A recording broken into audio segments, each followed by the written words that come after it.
Hello मेरे दोस्तों, स्वागत है आप सभी का आपके अपने YouTube channel SS study matter पर। दोस्तों हम लोग देख रहे हैं सेमेस्टर 4 बीएससी 2 का एक बहुत ही इंपॉर्टेंट क्वेश्चन जो है आपका कि पारितंत्र या पारिस्थितिकी तंत्र क्या है, इसकी संरचना एवं कार्यों की व्याख्या करें। पारितंत्र बोलिए या फिर पारिस्थितिकी तंत्र, दोनों एक ही है। ठीक है, पूछा जा रहा है कि ये क्या है और इसकी संरचना क्या है और इसके कार्यों की व्याख्या करना है। चैनल पर अगर नए तो चैनल को सब्सक्राइब कर लेंगे और साथ ही अपने दोस्तों तक भी इस वीडियो को शेयर कर दीजिए। समझते हैं हम लोग पारितंत्र होता क्या है या फिर पारिस्थितिकी तंत्र क्या होता है।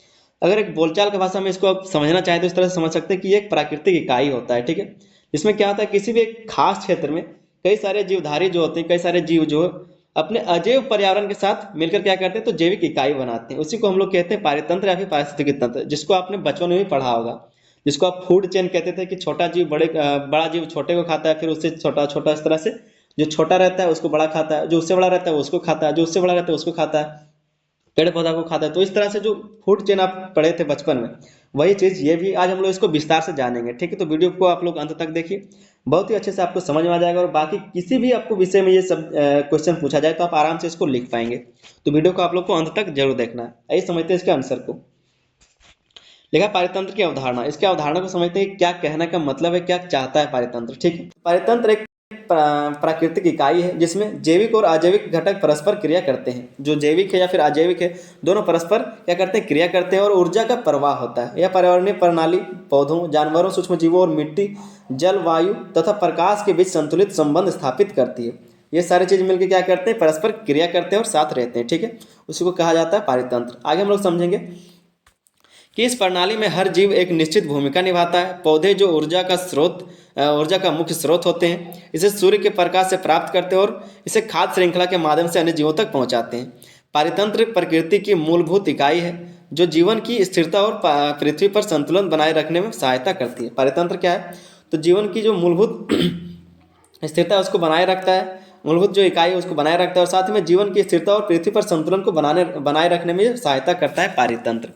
दोस्तों हम लोग इसी चीज को जो यहाँ पर लिखा है उसी को हम लोग आगे विस्तार से समझेंगे, किस तरह से जो सूर्य का प्रकाश संश्लेषण करके पौधे अपना खाना बनाते हैं और बाकी लोग किस तरह से इन सब चीज़ों का उपयोग करते हैं। ठीक है, उसी को यहाँ पर हम लोग समझेंगे पारितंत्र की परिभाषा को। सबसे पहले हम लोग पारितंत्र की परिभाषा को समझ लेते हैं, अर्थ को समझ लिए, उसकी अवधारणा को समझ लिए, उसकी परिभाषा को समझते हैं। परिभाषा इस तरह से हो सकता है कि पारितंत्र का तात्पर्य है जैविक और अजैविक घटकों के बीच पारस्परिक क्रिया जो ऊर्जा और पोषक तत्वों के आदान प्रदान के माध्यम से पर्यावरणीय संतुलन बनाए रखते हैं। ठीक है, कोई भी जैविक या फिर अजैविक घटक जो आपस में पारस्परिक क्रिया करता है, जो ऊर्जा और पोषक तत्वों का आदान प्रदान है के माध्यम से पर्यावरणीय संतुलन को बनाए रखता है। ठीक है, उसी को कहा जाता है पारितंत्र या फिर पारिस्थितिकी तंत्र।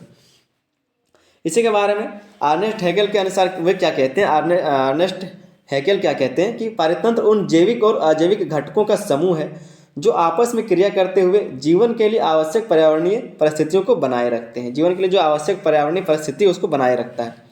रैंडम लिंडमैन क्या कहते हैं, ठीक है, रैंडम लिंडमैन के अनुसार पारितंत्र एक ऐसा प्राकृतिक तंत्र है जिसमें ऊर्जा का प्रवाह और जैव रासायनिक चक्र के माध्यम से जीवों और पर्यावरण के बीच सामंजस्य स्थापित होता है। सामंजस्य का मतलब क्या है, सामंजस्य का मतलब होता है कि कोई भी दो जीव है या फिर कोई भी दो लोग हैं, ठीक है, उन दोनों के बीच में या फिर कोई भी चीज मान लीजिए आप, उन दोनों के बीच बेहतर तालमेल बना, उसी को कहते हैं सामंजस्य। तो बेहतर तालमेल को ही सामंजस्य कहा जाता है। तो क्या बोला जा रहा है कि जैव रासायनिक चक्र के माध्यम से जीवों और पर्यावरण के बीच सामंजस्य मतलब बेहतर तालमेल स्थापित होता है। ठीक है, आगे हम लोग समझेंगे पारितंत्र की संरचना को। पारितंत्र की क्या संरचना होती है उसको। ठीक है, तो पारितंत्र की संरचना को मुख्यतः दो घटकों में बांटा जाता है।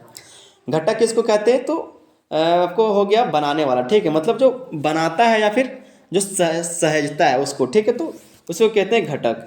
सबसे पहला आपका जैविक घटक और उसके बाद हम लोग दूसरा देखेंगे अजैविक घटक। तो जैविक घटक में क्या क्या होता है उसको समझेंगे, उसके बाद हम लोग समझेंगे अजैविक घटक को। पारितंत्र की संरचना को हम लोग देख रहे हैं। पारितंत्र की जो संरचना है उसको मुख्यतः दो भागों में बांटा गया है, उसको दो घटकों में बांटा गया है। एक है आपका जैविक घटक और दूसरा है आपका अजैविक घटक। तो हम लोग सबसे पहले जैविक घटक को समझेंगे कि ये वे जीवित प्राणी हैं जो पारितंत्र में पाए जाते हैं। इन्हीं तीन श्रेणियों में बांटा जाता है। जो जैविक घटक इसको तीन श्रेणियों में बांटा जाता है और ये जीवित प्राणी है। ठीक है, आइए समझते हैं इस चीज को। सबसे पहला आपका उत्पादक। उत्पादक जो उत्पादन करता है, जो प्रकाश संश्लेषण से खाना बनाता है वगैरह वगैरह जो भी है, यहाँ पर देख लीजिए।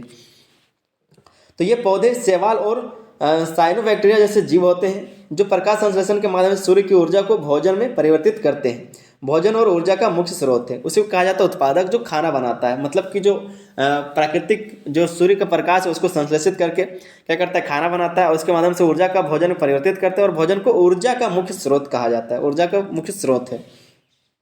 उसके बाद है आपका उपभोक्ता, कंज्यूमर, जो उसको भोगता है, ठीक है, मतलब उसको लेता है। तो ये क्या है, तो ये वे हैं जो उत्पादकों या अन्य उपभोक्ताओं पर निर्भर रहते हैं। इन्हें आगे 3 भागों में विभाजित किया जाता है। ये उत्पादकों का उपभोक्ता है, वो अन्य चीज़ों से वो प्राप्त करते हैं, उसे वो कहा जाता है उपभोक्ता, ठीक है। इसमें कौन कौन आता है, तो इसमें पहला है आपका शाकाहारी। उपभोक्ता का मतलब क्या, जो उस चीज़ को भोग रहा है, उपभोक्ता, कंज्यूमर, ले रहा है, ठीक है। सबसे पहला आपका शाकाहारी, जो केवल पौधे खाते हैं, जो सिर्फ पौधा खाता है, जो छोटा कीट होता है या फिर जो बड़े जानवर होते हैं जो सिर्फ पौधे को खाते हैं, पत्ते खाते हैं, वो, ठीक है। दूसरा है आपका मांसाहारी, जो अन्य जीवों को खा लेता है, जो अन्य जीवों को खा लेता है वो है मांसाहारी। और तीसरा है आपका सर्वाहारी, जो पौधों और अन्य जीवों दोनों को खाते हैं, वो आपका है सर्वाहारी, उसको कहते हैं उपभोक्ता, ठीक है, उपभोक्ता। उसके बाद हम लोग जानेंगे अपघटक को, ठीक है। अपघटक क्या होता है, तो ये वो जीव है जो पोषक तत्वों को आसपास के पर्यावरण में मिलाता है या फिर लौटाता है, ठीक है, उसे कहा जाता है अपघटक। तो ये सूक्ष्म जीव जैसे बैक्टीरिया और कवक मृत पौधों और जानवरों को सड़ाकर पोषक तत्वों को मिट्टी में लौटाते हैं। सबसे पहले हम लोगों ने क्या जाना, आपका जो है प्रकाश संश्लेषण के द्वारा जो भोजन बनाता है उसको देखा, फिर जो उपभोक्ता है उसको देख लिए। उसके बाद हम लोग देख रहे हैं अपघटक को, जो फिर वापस जो खाना वाना बना, जो भी उन लोगों ने खाया, उस चीज़ को फिर से पर्यावरण में लौटाने को उसको कहा जाता है अपघटक, ठीक है। तो इस तरह से तीनों को हम लोगों ने देख लिया, पहले बनाया फिर खाया फिर वहीं पर ले गया, पहले बनाया फिर खाया फिर वहीं पर ले गया। तो इसको 3 तरह से बांटा गया था। अब हम लोग जानेंगे अजैविक घटक को। जैविक घटक को 3 तरह से बांटा गया था, अब हम लोग जानेंगे अजैविक घटक को।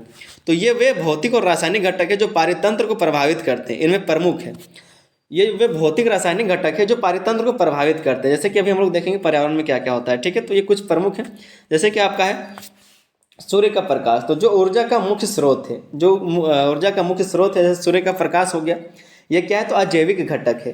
दूसरा आपका पानी और वायु, तो जीवन के लिए आवश्यक घटक, जीवन के लिए जो आवश्यक घटक है पानी और वायु, ये है, ठीक है, अजैविक घटक। और तीसरा है आपका मिट्टी, जो पोषक तत्व प्रदान करती है। चौथा है आपका तापमान और जलवायु, जो पारितंत्र की जैव विविधता को प्रभावित करते हैं, जो पारितंत्र की जैव विविधता को प्रभावित करता है, तापमान या फिर जलवायु।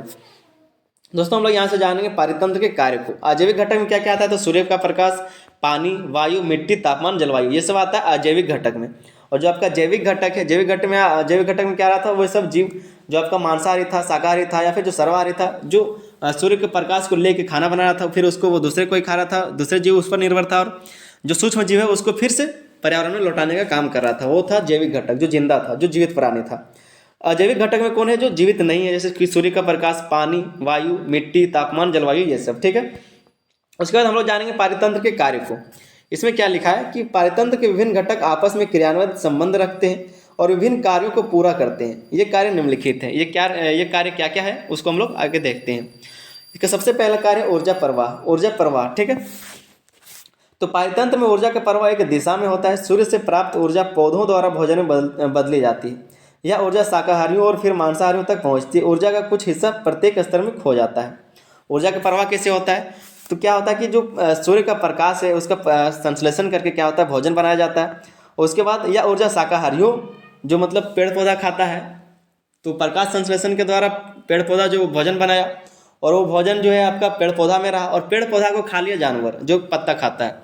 तो वो जो खाना है, जो प्रकाश संश्लेषण के जो द्वारा जो खाना बनाया गया था, वो अब जानवर के पास चला गया, जो भी पेड़ पौधा को खाता है। और जो पेड़ पौधा खा के जो जानवर प्रकाश संश्लेषण के द्वारा भोजन को लिया, अपने पास जो ताकत लिया, उस जानवर को खा जा रहा है जो मांसाहारी है, तो उसके पास भी चला गया। और वो जो मांसाहारी जानवर है, वो फिर से जब मरता है या फिर उसको जो सूक्ष्म जीव जब फिर से पर्यावरण में लौटाता है, तो वही बन जाता है आपका, फिर से वो घटक बनता है, मतलब कि फिर से वो ऊर्जा बनता है, पर्यावरण में बदल जाता है, पोषक तत्व के रूप में उसको बदल दिया जाता है। तो वही बताया जा रहा है ऊर्जा प्रवाह को।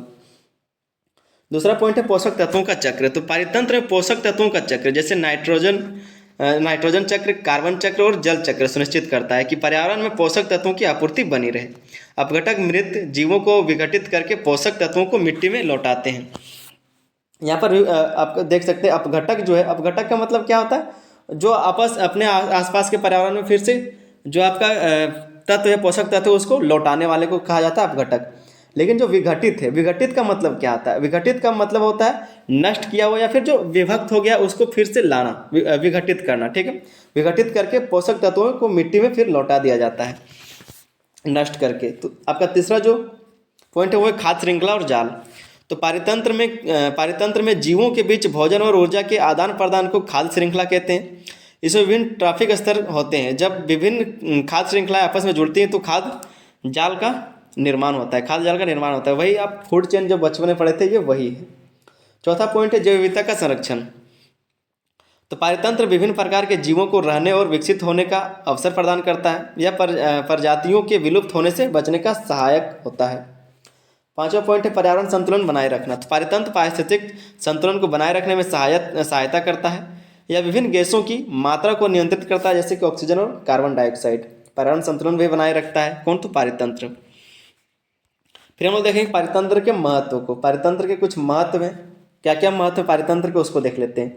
पहला महत्व है इसका जीवन का आधार। तो पारितंत्र पर्यावरण में ऊर्जा और पोषक तत्वों के आदान प्रदान को सुनिश्चित करता है, जिससे जीवन संभव होता है। हम भी जैसे जीते हैं, प्रकाश संश्लेषण के द्वारा जब पेड़ पौधे खाना बनाते हैं, वो कार्बन डाइऑक्साइड लेते हैं और ऑक्सीजन देते हैं, तो हम लोग भी उसी से जीते हैं। तो जीवन का भी ये आधार प्राकृतिक पर्यावरण में ऊर्जा और पोषक तत्वों के आदान प्रदान को सुनिश्चित करता है, जिससे जीवन संभव होता है। दूसरा इसका महत्व है वह है जलवायु पर नियंत्रण।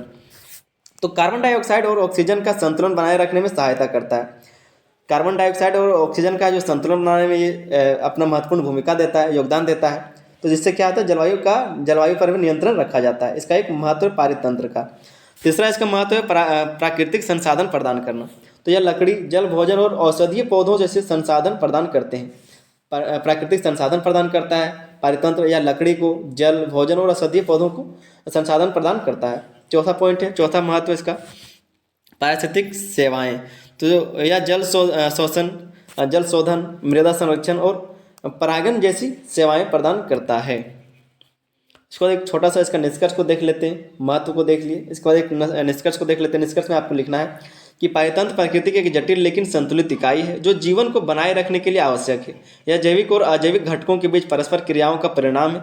इसकी संरचना और कार्य हमें पर्यावरणीय संतुलन और संसाधनों के सतत उपयोग का महत्व सिखाते हैं। ठीक है, तो इस तरह से आपको लिख देना है। ये आपका 15 नंबर का क्वेश्चन था। उम्मीद करते हैं बहुत ही अच्छे से आपको समझ में आ गया होगा, जैसा कि आपने बचपन में पढ़ा था और आज आपको बहुत ही बेहतर तरीके से समझ में आ गया होगा। आपका ये सिर्फ इन्वायरमेंटल स्टडीज़ में ही काम नहीं आएगा आज, इसके बाद आपका ज्योग्राफी में भी हमेशा ये काम आने वाला है और आपको हमेशा ये सब काम आने वाला क्वेश्चन है। ठीक है, तो अच्छे से आप इसको समझ गए होंगे। चैनल पर अगर नहीं थे तो चैनल को सब्सक्राइब कर लीजिए और साथ ही अपने दोस्तों तक भी इस वीडियो को शेयर कर दीजिए, ताकि वो लोग भी तैयारी कर सकें। ठीक है, चलिए मिलते हैं अगले वीडियो में, तब तक के लिए धन्यवाद। जय हिंद।